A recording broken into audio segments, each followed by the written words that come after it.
I was still in recovery when my son-in-law walked through that door. Not with flowers. Not with the look of someone who'd just watched his wife's mother come off a table after 6 hours of surgery. He came in with a lawyer. I want to tell you something about bone marrow donation before I tell you what happened next, because I think it matters. People imagine it's like giving blood. You sit in a chair. You feel a little tired. You go home and have soup. What it actually is, the peripheral blood's stem cell collection they did with me, is a week of injections that make your bones ache, like they're trying to push through your skin, followed by hours hooked to a machine that filters your blood while you lie very still and try not to think too hard about what you're doing. I was 53 years old. I did it willingly. I would do it again. Not for him. For my daughter. Her name is Hazel. She's 31, and she has her father's laugh and my stubbornness. And the best heart of anyone I've ever known. She married Theodore Mercer 4 years ago in a ceremony at a vineyard outside Niagara-on-the-Lake. And I cried the way mothers do. That specific combination of joy and grief that no one warns you about. The sense of giving something irreplaceable into someone else's keeping. Theodore came from money in the way that some people come from weather. You couldn't separate it from him. It just was. His mother, Constance Mercer, was the kind of woman who wore her net worth in her posture. She'd built a mid-size wealth management firm in Toronto over 30 years, and she wore that achievement like armor at all times. She was polite to me the way you're polite to a hotel clerk. Functional, brief, no eye contact unless necessary. Hazel told me not to take it personally. She's like that with everyone, she said. She just needs time. I gave her time. I gave her 3 years of dinners where I arrived early and left late and was always pleasant. I gave her Christmas mornings and birthday cards and the particular patience that is the exclusive currency of mothers-in-law who have decided to try. Constance received all of it the way a glacier receives warmth. It registered somewhere eventually in small retreats. But the fundamental cold remained. When Constance was diagnosed with a blood disorder requiring a stem cell transplant, Hazel called me from the parking lot of the Toronto General, crying so hard I could barely make out the words. Theodore's sister, Philippa, wasn't a match. Theodore himself wasn't a match. The donor registry search had been going for months with no results. And Hazel, my Hazel, asked me the question with a kind of terrified hope in her voice. The way you ask for something you desperately need but know you have no right to expect. Mom, would you be willing to be tested? I said yes before she finished the sentence. The test came back. I was a match. Not a probable match, not a close match. A strong, clear, highly compatible match. The transplant coordinator called it remarkable. She said the compatibility rate between an in-law and a patient was unusual enough that they double-checked the sample. Theodore held Hazel while she cried. He looked at me over her shoulder, with what I understood to be genuine gratitude. I should have paid more attention to how quickly that look faded. The donation process began 3 months later. I drove myself to appointments because Theodore had work and Hazel was back to teaching, and I didn't want to make a fuss. I did the injections at home, alone, in the bathroom at 6 in the morning before the rest of the world woke up. And I sat on the edge of the tub and breathed through the bone pain that the coordinator had called significant but manageable, and thought about Hazel at 6 years old with chicken pox, how I'd sat beside her bed all night, because she'd been afraid of the dark. The collection took place over 2 consecutive days. Hazel drove me there and held my hand in the waiting room until they called me back. Afterward, I was tired in a way I hadn't experienced before. Not the tired of a long day or a short night, but a cellular exhaustion, a depletion that went down to the structure of things. They kept me for observation. My blood pressure was lower than they liked. I was moved to a recovery room on the 4th floor. Hazel visited me that evening. She was quiet in a way I noticed but didn't interrogate. Sometimes love shows itself in presence rather than words, and I told myself that was all this was. She sat beside the bed and held my hand and looked out the window and didn't say very much. I told her I was fine. I told her I'd be home in a day or 2. I told her that her mother-in-law was going to get better, and that this had been exactly the right thing to do. She left at visiting hours. She kissed my forehead. That was last time I saw her face without something broken in it. Theodore arrived the next morning at 9:30. He was wearing the same kind of suit he always wore, The ones that looked effortless in a way that took considerable effort. His hair was neat. He wasn't alone. Beside him stood a woman I had met once. At a company event Hazel had brought me to the previous spring. Nadine Okafor, a senior partner at Theodore's firm, sleek and self-possessed, the kind of woman who walked into rooms like she'd already decided how they would go. I registered Nadine the way you register something, before you understand what it means. I registered Theodore's posture, which was that of a man who has prepared for a conversation rather than arrived at one. And then I registered what he was holding. "Good morning, Patricia," he said. The name he used was not my name. I am not Patricia. I'm Wren Calloway. But he said the wrong name, with such confidence that for one disoriented moment I wondered if I was the one who was confused. Then I realized he simply hadn't cared enough to remember. "Theodore," I said. My voice was steadier than I expected. "Where's Hazel?" "She's at home," he said. This seemed like something better handled directly. He set a document on the tray beside my bed. It was a legal envelope, the kind that comes from a firm, not a printer. He opened it himself and removed what was inside and placed it flat on the surface, and I looked at it for a long moment, before my eyes would process what they were seeing. It was a petition for divorce. Hazel's name was on it.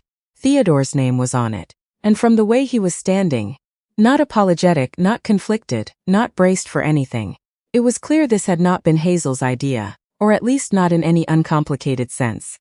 "What is this?" I said. It wasn't a question. It was the sound of trying to find the edges of something in the dark. "Hazel is going to be fine," Theodore said, as though that were the part of this I would be most concerned about. "The terms are fair. She keeps the condo. There's a settlement offer that's more than reasonable." I looked at Nadine. She was looking at the window. "You're doing this," I said slowly, "today, while I'm in a hospital bed. The day after I completed the donation. The timing isn't ideal," he said. "But these things are cleaner when they're prompt." Cleaner. He said that word like he'd workshopped it, like he'd tried several options and landed on cleaner. I spent the next 40 seconds understanding something I hadn't understood before, which was that the gratitude I'd seen on Theodore's face the day I was confirmed as a match had not been gratitude for me. It had been relief. The relief of a man who had been waiting for a thing he needed to be resolved so that he could move on to the next arrangement. "You needed Constance to receive the transplant," I said. "My mother's health is not relevant to." "You needed her healthy," I said, "because she controls the firm's trust. Because if she died without executing the estate plan, Philippa gets co-ownership and your position becomes complicated." I watched his jaw tighten. "And Hazel was the reason I was willing to be tested. So you kept the marriage intact until the donation was complete." The room was very quiet. Nadine turned from the window.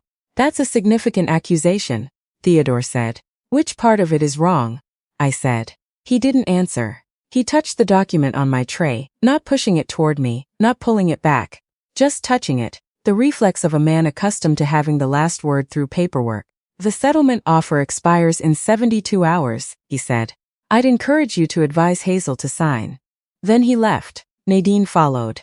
The door swung shut behind them with the soft, indifferent click of a room that doesn't care what just happened in it. I lay in that bed for a long time. The IV line in my arm felt suddenly heavy. My back ached from the angle of the pillow. Outside the window the Toronto skyline sat in its ordinary morning gray, doing what skylines do, which is nothing. Because skylines are not moved by what happens to people.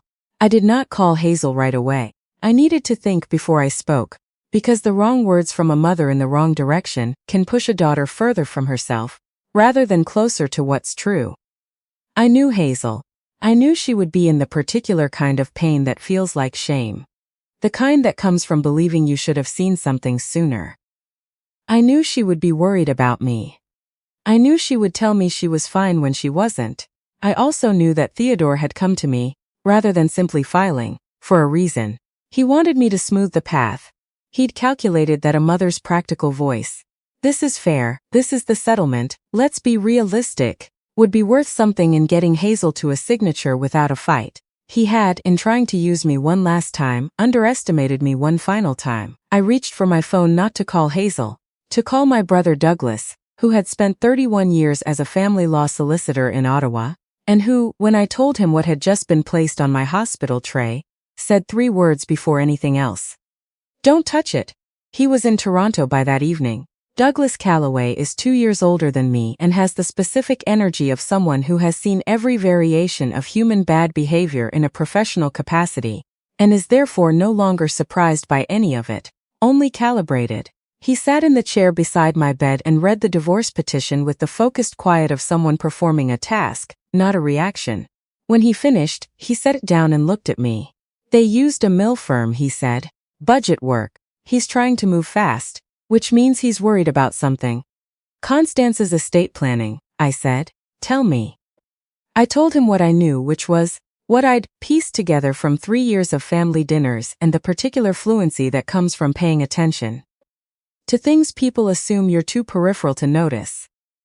Constance controlled the voting shares of Mercer Wealth. Theodore was the operational partner. But the structure required her active participation above a certain threshold. If she died in her current condition before the paperwork was updated, the distribution became contested. He needed her stable, he needed it resolved, and he needed his marriage, or the dissolution of it, handled in a particular order. Douglas nodded slowly. The question, he said, is what you want. I want Hazel protected, I said. I want her to have what she built in 4 years of that marriage, which is significant, because she gave up a vice principal position in Guelph to move to Toronto for him. And that's not a recoverable cost in a 3-year timeline without proper compensation. That's achievable, Douglas said. What else? I thought about Nadine at the window. I thought about the word cleaner. I thought about Theodore saying it with the ease of a man who had planned for this the way you plan for a contractor. Something to be managed, invoiced, closed. I want it known, I said. Not privately negotiated and buried. I want the actual sequence of events on record. That he maintained this marriage until the medical procedure was complete. That the donation was completed the day before the filing. That there is a reasonable basis to believe those facts are not coincidental. Douglas looked at me for a moment. That's harder, he said. Not impossible, but harder. I know, I said. I'm not in a hurry. Theodore's lawyer called Douglas within 18 hours of his first appearance at the firm's contact address. The call was cordial and probing. A reconnaissance, Douglas told me, designed to understand what we knew and how organized we were. Douglas was cordial back in the way that experienced people are cordial, when they have no reason to show their hand. The 72-hour deadline on the settlement expired without a signature. I called Hazel that second evening. She picked up on the first ring, which meant she'd been waiting. Mom, she said, and her voice had that particular texture I've known since she was small. The one that means she's been holding herself together in public, and the sound of me is the thing that lets it go. I know, I said. I know. I'm okay. Are you somewhere you can sit down? She was at her kitchen table. I could hear the particular silence of the condo she'd shared with Theodore, which was now just her condo, or would be. He came to the hospital, she said. It wasn't a question, she knew. He did. Mom, I didn't. I didn't know he was going to do that. I didn't know the timing. I swear I didn't. Hazel, I said. I know. I know you didn't. And I need you to stop worrying about me and listen to what I'm about to tell you, okay? Because I need you to understand what Douglas and I have been doing for the last 36 hours. And then I need you to make one phone call. She listened. When I finished, she was quiet for a long time. Then she said, he planned this, didn't he? He planned it from before the diagnosis. I thought about how to answer that. I thought about the emails Douglas's associate had already formally requested in the discovery process. The ones Theodore's firm was now working quickly to characterize as privileged. I thought about the timeline. Constance's diagnosis, the donor search, my test results, the engagement of a particular divorce attorney in October, 2 weeks after my compatibility was confirmed. There's a reasonable case for that, I said. Yes. Another long quiet. What do I do? She said. You call the number I'm going to give you, I said. She's a family law barrister in Mississauga. And she went to school with Douglas, and she has specifically handled cases involving spousal manipulation in medical contexts. And then you let her do her job, and you stay in the condo, and you don't sign anything, and you let me handle the rest, Mom. Her voice cracked. You just donated stem cells. I'm well aware, I said. I'm also 53, not dead. She laughed a little, through the crack in her voice. That laugh sounded like her. That laugh sounded like mine. The case moved the way Douglas had predicted. Not quickly, because these things never do, but with a kind of steady accumulating weight. The discovery process turned up what it turned up. Not a smoking gun, those rarely exist, but a pattern. The October correspondence with the divorce attorney.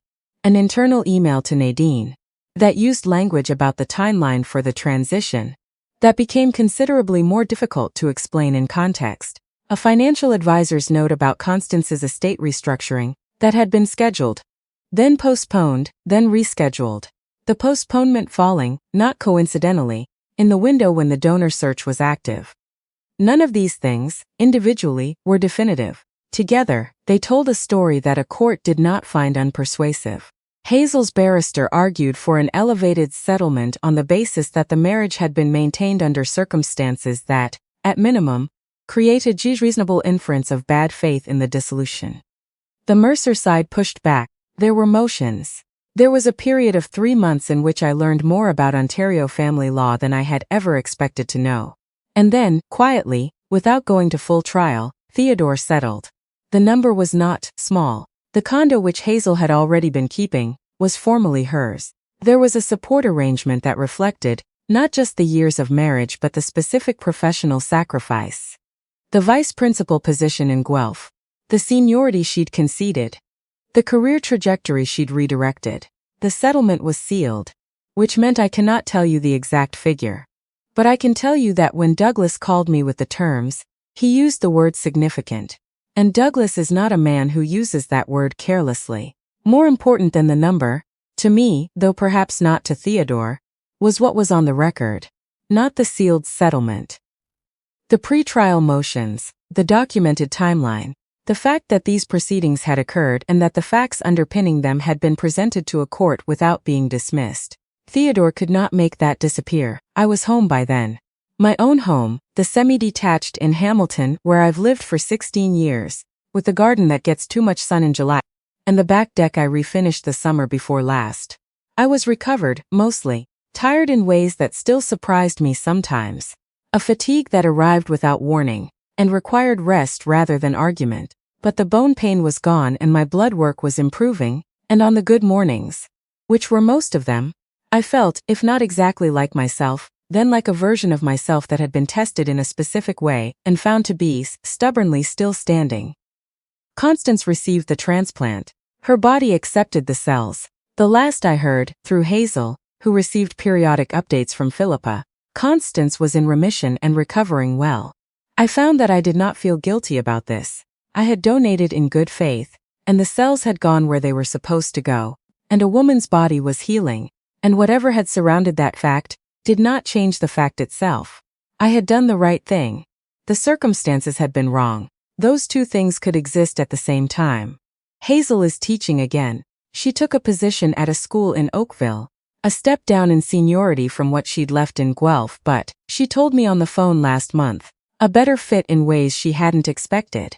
She sounds, when I talk to her, like someone carefully finding her way back to herself. That process is not fast and it is not linear, and it requires a patience I try to model rather than demand. She came to Hamilton last month for the weekend.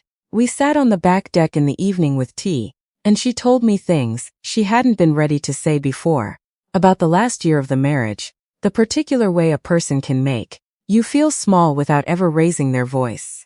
The slow erosion that happens when you're with someone whose approval you've decided is the measure of your worth. I listened.